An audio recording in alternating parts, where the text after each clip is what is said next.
convidar você, igreja, a abrir a palavra sagrada no Novo Testamento, o Evangelho de Jesus segundo São Lucas, no capítulo de número 4. Lucas, capítulo 4, versos 38 a 41, diz assim a palavra do Senhor. Deixando ele a sinagoga, foi para a casa de Simão. Ora, a sogra de Simão achava-se enferma, com febre muito alta, e rogaram-lhe por ela. Inclinando-se, está falando de Jesus, inclinando-se ele para ela, repreendeu a febre, e esta a deixou. E logo se levantou, passando a servi-los. Ao pôr do sol, todos os que tinham enfermos de diferentes moléstias os traziam, e ele os curava, impondo as mãos sobre cada um. Guarde a expressão, impondo as mãos sobre cada um. Também de muitos saíam demônios, gritando e dizendo: Tu és o Filho de Deus. Grande exclamação. Ele, porém, os repreendia para que não falassem, pois sabiam ser ele ungido do Pai. Palavra Cristos. O Natal não será amanhã, o Natal foi ontem, dia 23. Porque ontem o comércio fechou a conta. Imagine que o Natal de muitos ontem, empresários, que haviam criado uma expectativa de que poderiam ganhar muito mais. Talvez não lhes bastasse os 8 ou 10% a mais do que faturaram no ano passado. E por conta dessa talvez frustração que não fora atingida, ontem mesmo, podemos imaginar que muitos pais de família, mães de família foram demitidos, porque não cumpriram a meta, na expectativa criada do dia de Natal, que terminou ontem. Percebe que a igreja muitas vezes faz coro com o comércio, com o vil metal, que é o dinheiro, e muitas vezes nós, quando fala igreja, não é a denominação, a placa que você viu lá fora quando entrou a esse lugar, mas a igreja somos nós. A imagem de igreja que a sociedade tem é de nós, porque somos nós quem andamos na sociedade. E de forma às vezes, não sei se ingênua ou sorrateira, a igreja vai entrando nesse modelo de Natal. E de forma tão bela, o presbítero Marcos expôs aqui na sua reflexão, e também a presbítera Lília, quando fizeram referência aos 3 personagens, os magos que vieram do Oriente, trazendo presentes para oferecer ao menino Jesus.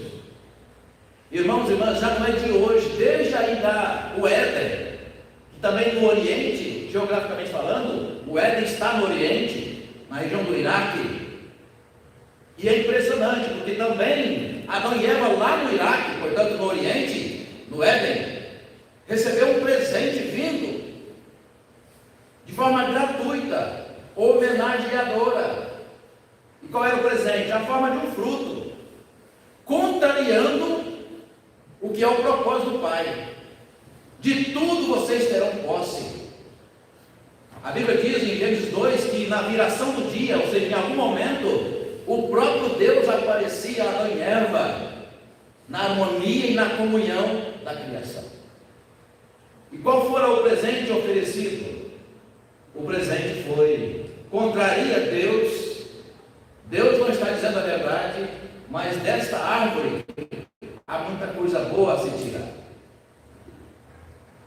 A Bíblia diz que Adão e Eva viram o fruto, tiveram olhos gratos, ou seja, se agradaram daquilo que viram, então começa a história que você conhece.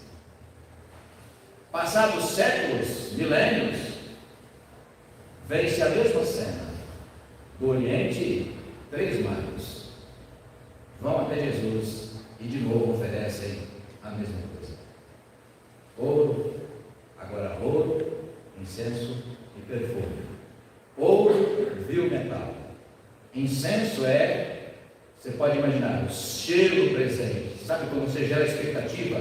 O cheiro do algo que você está desejando.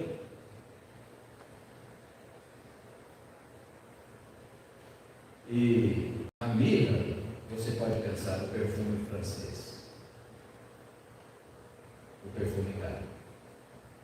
Por isso, irmãos e irmãs, esse Natal terminou ontem. Que esse Natal é o Natal do vil metal. Esse é o Natal que gera morte. Esse é o Natal que separa as classes sociais. Esse é o Natal que é capaz de colocar sobre seres humanos imagem e semelhança de Deus. Nós colocamos o peso do vil metal. Barramos pessoas em entradas no comércio que não têm simplesmente nada a oferecer, mesmo no espírito de Natal. E eu quero dizer para você, igreja, você que está me ouvindo nesta hora e também de casa nos acompanhando, é triste que às vezes esse é o modelo Natal que vigora em nossas casas. E eu quero desafiar você a estar atento sobre as sutilezas da vida humana. Eu tenho um filho autista, o filho da velhice, Pedro, que eu tive depois dos 45 anos de idade. Não é José, é Pedro, viu? José era filho de Jacó, e o filho da velhice, que dava tanta alegria, a ponto dos filhos mais velhos ficarem ciumados. Os meus não ficam os mais velhos, mas Pedro é o filho da velhice, e ele é autista. E eu não quero dar uma aula sobre autismo aqui, até porque a Érica faz isso muito melhor do que eu. Mas uma das coisas do autismo é que eles não são capazes de perceber a malícia humana.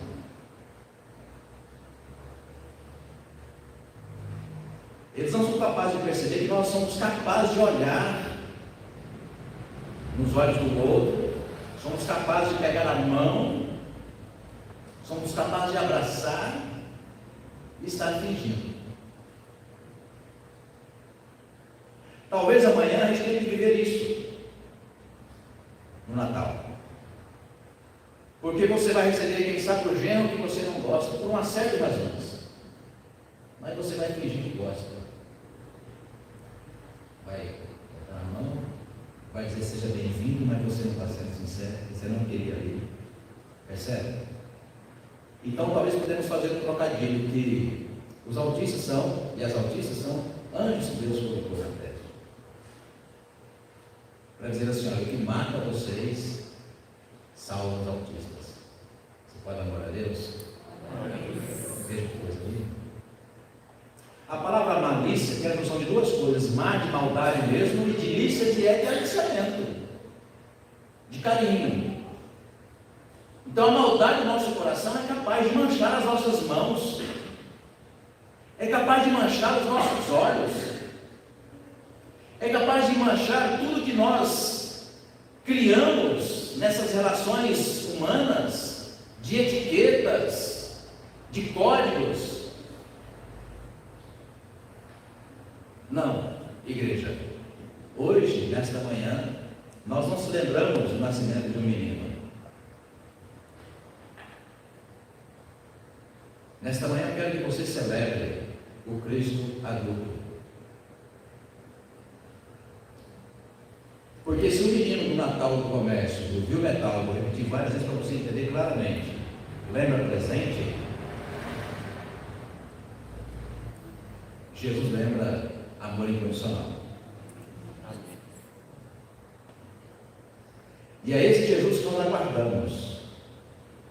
Nós não aguardamos o menino, porque ele foi o sinal do cumprimento profético. Sim, mais uma vez, como sempre, e o será na eternidade, Deus estava certo. E nós errados. E por isso eu quero falar para você, nesta rápida reflexão, ou talvez não seja rápida, eu falo, né? Eu prometo que é ser rápido, às vezes não consigo ser, né, Regiane? Não consigo ser. E você o tempo que tiver que ser. Não sei. Mas eu quero falar sobre o uso terapêutico das mãos. Desafiando você, quem sabe, para a reunião da sua família hoje e também amanhã. O uso terapêutico das mãos. Abra comigo aí mesmo em Lucas, se você fechou, mantenha aberto. Lucas, no capítulo 5, o texto da nossa reflexão é o 4, do 38 ao 41. Mas eu quero que você acompanhe comigo seguinte, no 5, o verso 12 e também o verso 13. Não o menino que lembra presentes, mas também para nós cumprimento profético, que o Natal o comércio se apropriou dele, mas vamos falar de um adulto. O texto nós ouvimos aqui a leitura de João 3,16, um Deus adulto encarnado, um Deus homem, um Deus humano, um Deus que olhava, um Deus que apertava as mãos, um Deus que abraçava, um Deus que falava com pessoas, tanto no centro de Jerusalém, portanto na elite, quanto também na periferia, como até, aliás, muito bem mostrado na semana passada, no estilo nordestino, um Deus que encarnou de uma família ou de uma mulher de família pobre e que por razões da história vai nascer em Nazaré ou em Belém. Nasce em Belém e vai viver em Nazaré, entre pescadores, entre carpinteiros, entre pessoas que lutavam e trabalhavam para trazer o que comer para suas casas. Pessoas essas que, quem sabe, ontem foram demitidas por causa do Natal, ou daquele Natal. Então, você reparando Jesus adulto, Deus encarnado, talvez uma lição para você refletir nos próximos dias, nas suas devocionais de férias, pesquisar na Escritura quantas vezes aparece a palavra mão, e a forma diversa e tão diversa em que se faz o uso da palavra mão. Uma rápida aqui interpelação para você. Você é capaz de fazer com as suas mãos? Pense nisso. Qual o uso mais comum você faz com as suas mãos? Não vou partir para o tema dos olhos, porque não é a nossa reflexão hoje, mas pense por enquanto nas mãos. Que uso fez Jesus constantemente no seu ministério, diáconos e diaconisas, das mãos? Presbíteros, presbíteras, ministros de louvor, que uso constantemente Jesus fez das suas mãos? Para que Jesus usava as suas mãos? A Bíblia dá essa resposta. Eu pergunto para você, Jesus em algum momento usou as mãos para ferir alguém? Jesus em algum momento usou as mãos para dizer, olha, vem, você, não, você não, você, não. Jesus nunca classificou socialmente pessoas. Na linda oração sacerdotal em João 17, ele diz, a todos quantos me enviou o Pai, os acolhi. A ninguém despedir de mãos vazias. Nós não aprendemos isso do menino Jesus. Nós aprendemos isso do Jesus adulto, Deus encarnado. E por isso, nós não somos uma igreja natalina. Nós somos uma igreja cristã. Seguimos por Cristo. Verso 12 e verso 13, do capítulo 5. Aconteceu que estando ele numa cidade, estando ele das cidades, veio à sua presença um homem coberto de lepra. Ao ver a Jesus, prostrando-se com o rosto em terra, suplicou-lhe, Senhor, se quiseres, podes purificar-me. E ele, estendendo o quê? A mão, tocou-lhe, dizendo, quero, fica limpo. E no mesmo instante, lhe desapareceu a lepra. Siga um pouco mais adiante, ainda em Lucas, vai para o capítulo 10. No capítulo 10, a gente vai ver um exemplo contrário do que fez Jesus. E mesmo que pessoas religiosas, no caso nós cristãos, enquanto nós aprendemos com Jesus, Dona Antônia Fernandes, o uso que se deve fazer das mãos, aprendemos de Jesus e nós somos cristãos por isso, nós somos capazes de prometer que vamos usar as mãos à semelhança do que usou Jesus, mas como diferente de um autista, nós prometemos, olhando nos olhos, mas não cumprimos, porque do pecado está, infelizmente, a malícia, o fingimento. Por exemplo, Lucas 10, que você vai ver. Lucas 10, de 30 a 35. Jesus prosseguiu dizendo: certo homem descia de Jerusalém, portanto do centro, onde estava o templo, para Jericó, periferia, e veio a cair em mãos de salteadores, os quais, depois de tudo lhe roubarem e lhe causarem muitos ferimentos, retiraram-se deixando sem morto.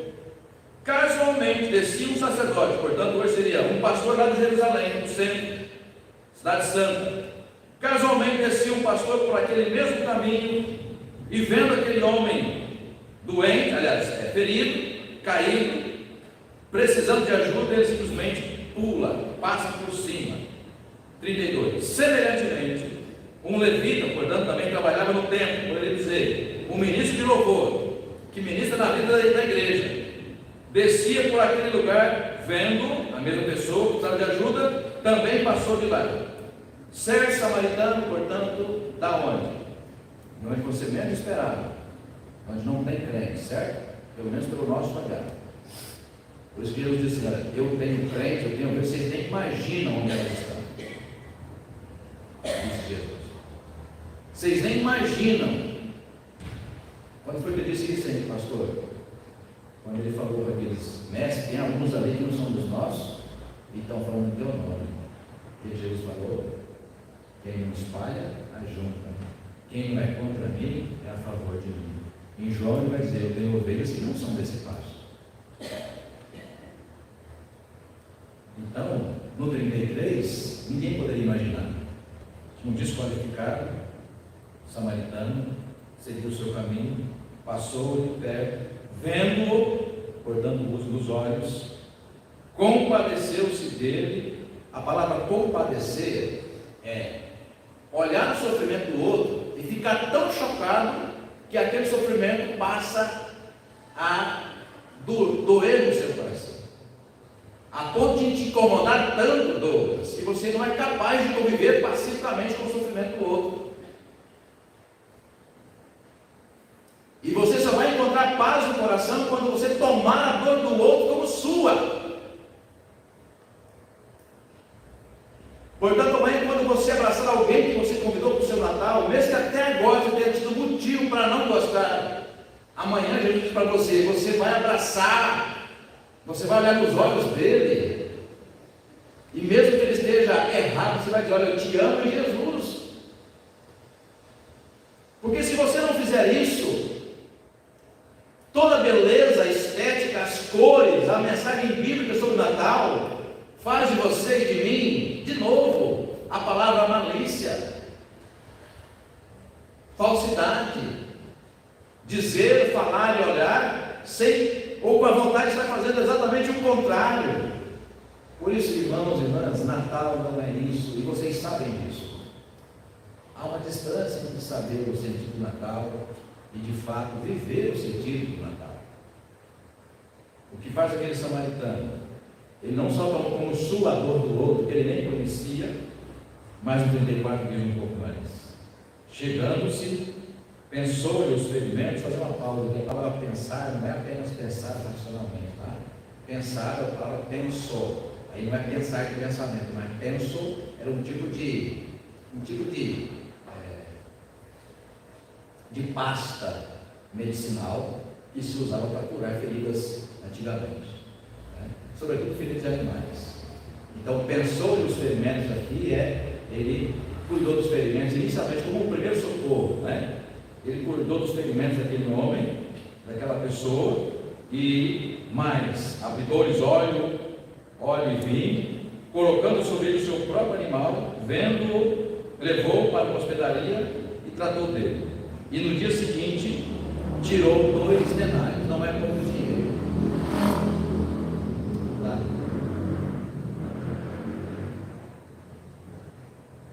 Quando eu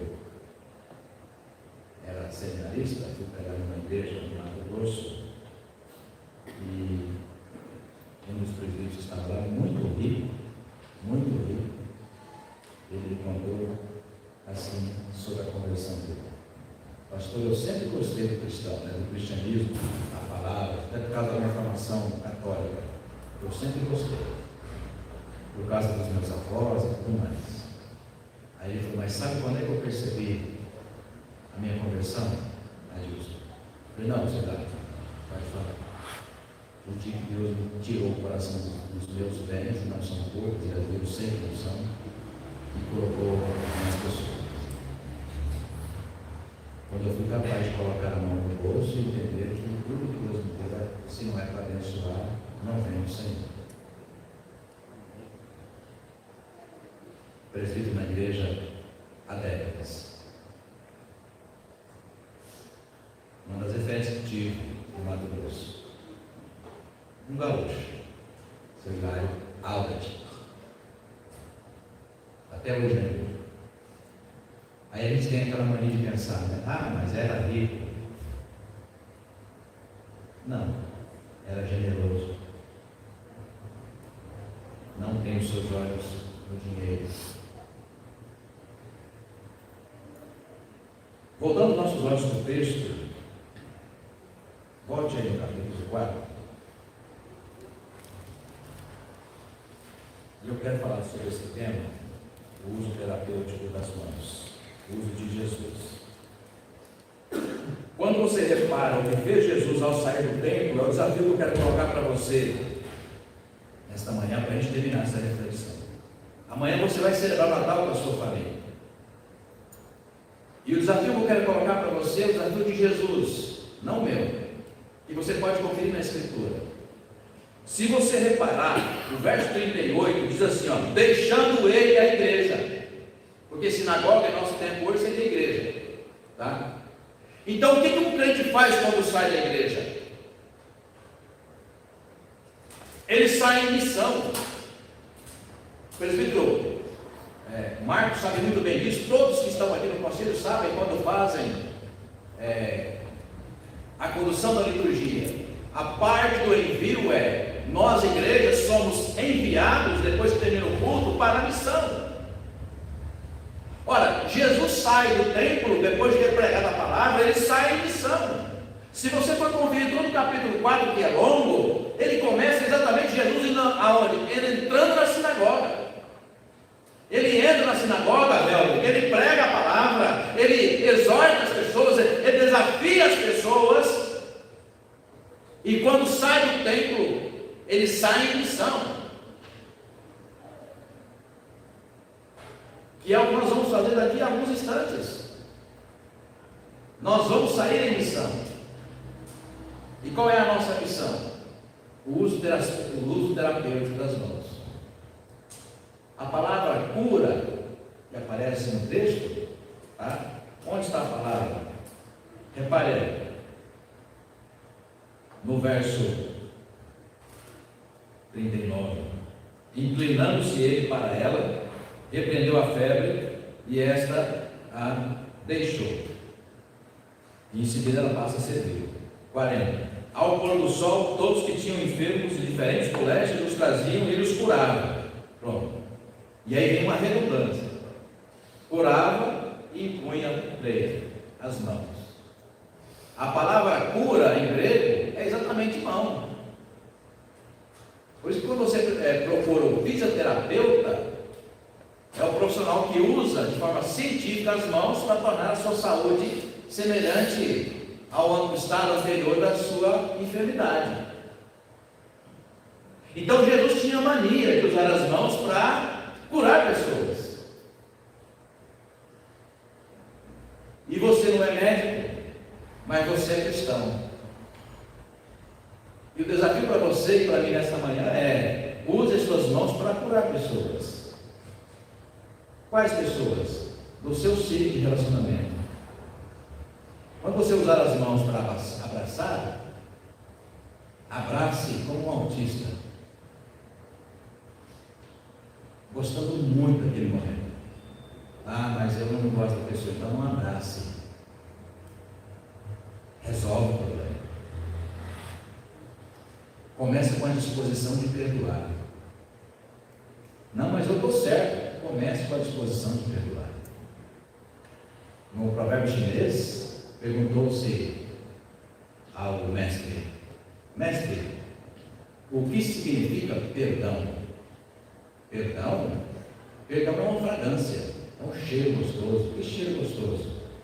É aquele que se tem quando as flores são esmagadas.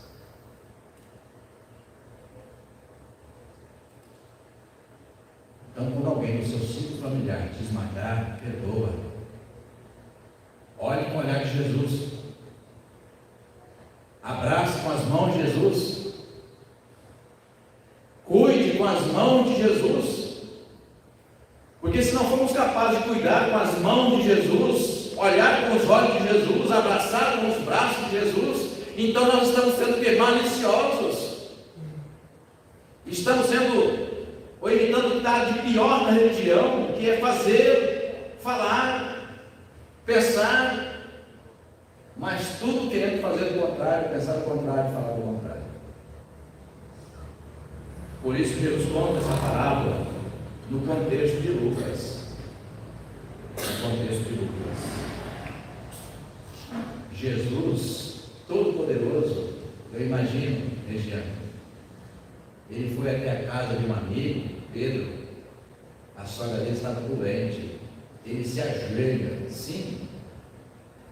Aí vocês entendem porque no meu pastorado aqui não foi diferente. Eu digo que foi porque, por razões que inclusive está me levando o ano que vem ser meu último ano de pastorado aqui, é de não poder fazer visitas. Jesus visitava, porque ele queria deixar exemplo de que para cuidar de pessoas é preciso usar as mãos. Amém? Amém. Ele vai até a casa de Pedro. O Todo-Poderoso, viu, se agacha, se ajoelha aos pés da cama da sogra de Pedro e põe carinhosas mãos sobre ela e diz assim: você está curada. Irmãos e irmãs, esse é o Natal que nós temos que celebrar. Usar as nossas mãos como um autista, nosso coração como um autista, os nossos olhos como um autista, ingenuamente, abrace querendo abraçar, olhe querendo olhar, aperte as mãos querendo apertar, porque isso foi o que o Jesus adulto fez, não o menino que recebeu presentes de quem podia dar e que queria impressionar. O que mais fez Jesus? Um pouco mais adiante, agora no verso, eu quero que você repare, no verso 16, aliás um pouco antes, né? No verso 16. Por isso o desafio, o verso 16, o verso 18, o versos 28 e 29, e assim quero terminar. No segundo momento, o verso 16, Lucas 4,16: indo para Nazaré, onde fora criado, entrou num sábado na sinagoga, como era o seu costume. Nós temos costume de vir à igreja. Quantos natais, ou culto de Natal como este, você já participou? Percebe que às vezes, muitas vezes, a gente tem horas de voo, como diz na prática de aviação, tem muita experiência porque repetiu aquela mesma cena muitas vezes, mas não é capaz de, numa emergência, agir de acordo com aquilo que você aprendeu a fazer. No caso, nosso caso é: não faltam cultos no nosso currículo. Temos muito. Dezenas de natais. Muitos. Trechos bíblicos não nos faltam. Decorados. Encenados, como foi no domingo passado. Sabemos de tudo isso. Então a palavra costume aqui, igreja, lembra isso. Jesus ia à igreja como era o seu costume, como nós também temos o costume de ir à igreja. Mas igreja, o que diferencia Jesus quando ia à igreja de nós? Pense nisso. Que uso Jesus que ia à igreja, que tinha o costume de ir à igreja, fazia das mãos? Que uso nós, que temos costume de vir à igreja, fazemos as mãos? Que uso Jesus, que tinha o hábito de ir à igreja, fazia dos seus olhos, do seu coração? Que uso nós, que temos costume de ir à igreja, fazemos dos nossos olhos, do nosso coração? Verso 16: indo para Nazaré, onde fora criado, entrou num sábado na sinagoga, segundo o seu costume, e levantou-se para ler. Verso 18: o Espírito do Senhor está sobre mim, pelo que me ungiu para quê? Ungiu para fazer o que você já decorou. Aí, 28 e 29, repare o texto. E aqui vamos terminar. 28 e 29. Lucas 4, 28 e 29. Todos da sinagoga, ouvindo a pregação desafiadora de Jesus, se encheram o quê? De irmãos e irmãs, pasmem, mas pode ser que Satanás, ao nós saímos daquele tempo, daquelas portas que saímos para envio, vem de novo colocar a mesma malícia de sempre, a mesma que ele colocou lá no Éden, Maria, no nosso coração. Ó, esqueça tudo que você viu lá dentro, aqui fora, vou dar uma gira aqui. O bagulho é doido. Tá? Quando você sair por aquelas portas, ele vai soprar isso no seu ouvido. Esqueça tudo que o senhor viu lá dentro. Como o prefeito Marcos disse aqui, dentro das quatro paredes, todos nós somos crentes, santos, generosos, perfumados, mas o desafio era lá fora. Repare agora no texto, os mesmos que estavam na igreja no tempo, Jesus também tinha o costume de ir à igreja, nós também temos. No seu tempo, pessoas também tinham o costume de ir à igreja, mas a despeito de irem à igreja, o que faziam? Não gostaram do sermão batista, não gostaram do sermão de Jesus. E é comum a gente também não gostar de sermão de pastor. Isso é possível. Mas uma coisa é não gostar do sermão do pastor. A outra coisa é sair lá fora em missão para destruir a mensagem do pastor. É sério? Foi o que fizeram com Jesus. E eu pergunto para vocês que estão ouvindo essa mensagem: quem estava certo?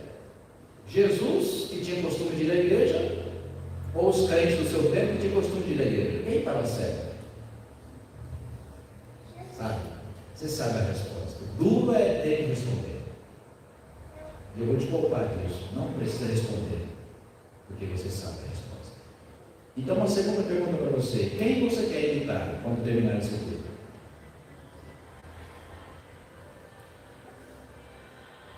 Amanhã, hoje à noite, na festa de família, quem você quer imitar? Os seus iguais, que têm o mesmo hábito que você de ir à igreja? Ou você quer imitar Jesus? Porque se você aceitar o desafio de imitar os seus iguais, os crentes, assim como você é, talvez você se encha de ira. 29. E levantando-se, expulsaram-no da cidade e o levaram até o cimo do monte sobre o qual estava edificada, para de lá precipitarem abaixo. Eles simplesmente queriam matar Jesus antecipadamente, já por causa de uma mensagem que os incomodava. E como prometi, aqui termino. Depois daquele episódio, Jesus sai, deixa os crentes lá, brigados, ira, que estavam fazendo a missão deles também, que é levar a discórdia, a malícia, a mentira, a falsidade. E Jesus, depois daquele culto, ele vai fazer o quê? Ele vai até a casa da sogra de Pedro e vai fazer o uso adequado das mãos, colocando sobre ela, abençoando, cuidando, porque é isso que nós aprendemos de Jesus. E o seu Natal, querido irmão, querido irmão, seja o Natal de Jesus. Amém? Amém. Damos de graça, Senhor, pelo privilégio da tua palavra, que nos cura o coração, lava as nossas mãos, limpa sempre da malícia, da falsidade. Obrigado, Pai, porque a tua palavra cura também os nossos olhos e nos desafia a olhar como Jesus olhou. Desafia os nossos pés a andar como Jesus andou e aonde Jesus andou. E as nossas mãos, Senhor, a serviço do Teu reino. Não do vil metal, que para impressionar troca presentes. Não. O nosso Natal não foi ontem. Não é hoje. E não será amanhã. O nosso Natal, Senhor, foi apenas no dia de nascimento? Não. Nosso Natal passou pelo nascimento, passou na cruz do Gólgota, no domingo da ressurreição, no dia de Pentecostes e na parousia, que será a volta de Cristo Jesus, o nosso amado Redentor.